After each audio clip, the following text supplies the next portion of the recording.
A specialized Russian intelligence ship and research vessel called the Yentar has been raising alarm among Western officials, as media reports claim it is stalking waters off northern Europe. An investigation by the Financial Times says the vessel is equipped with sophisticated surveillance equipment, and has been engaged in suspicious activity while being tracked in waters near Ireland and other strategic locations. For example, it has been observed directly above undersea cables connecting Ireland and the UK. Intelligence officials believe that the Yantar's purpose is to collect data and potentially lay the groundwork for sabotage operations, based on satellite radar data and interviews with current and former NATO naval officers. It also is said to have lingered over critical undersea cables between Norway and the Svalbard archipelago, which is an Arctic region of growing strategic interest to Moscow. The FT concludes that the ship began targeting European infrastructure for intelligence data collection starting in autumn 2023, and that it's been engaged in a 13-month surveillance operation.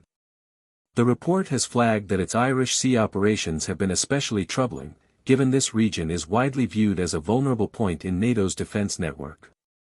One senior NATO commander interviewed said that Yentar is the tool Russia is using to somehow keep us awake, as she's following cable lines and pipelines, making stops. We are monitoring her very closely. The report comes at a moment that European officials are mostly taken up with establishing an Eastern European defense shield, or drone wall, which would protect EU and NATO territory from Russian aircraft incursions. But apparently the seaborne threat could be the most significant one, as FT writes. The reporting also sheds new light on the secretive military unit that oversees the ship's activities, Russia's Directorate of Deep-Sea Research, known as Glavnoy Upravlenie Globokovodnik Isledovanii or GUJI. Its operations are so classified that only a small group of highly trained Russian hydronauts are privy to them. The majority of GUJI's 50 vessels are submarines and smaller submersibles, some of which can reach depths of 6,000 meters, more than 10 times the depth of a conventional military submarine. But it also has surface vessels, such as Yentar, which are much cheaper to operate over long distances, and can be used as platforms for submersibles and divers. Europe is concerned that a repeat of last year's cutting of several Baltic Sea underwater telecoms cables could be imminent. Russia came under immediate suspicion of cutting key cables. However, there's been contradictory reporting and evidence on whether these incidents were accidental or intentional sabotage.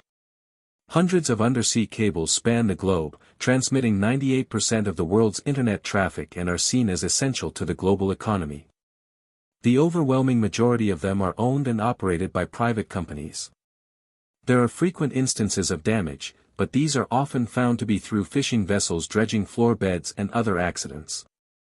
Please like, subscribe and leave a comment on what we should cover next. See you guys, next time.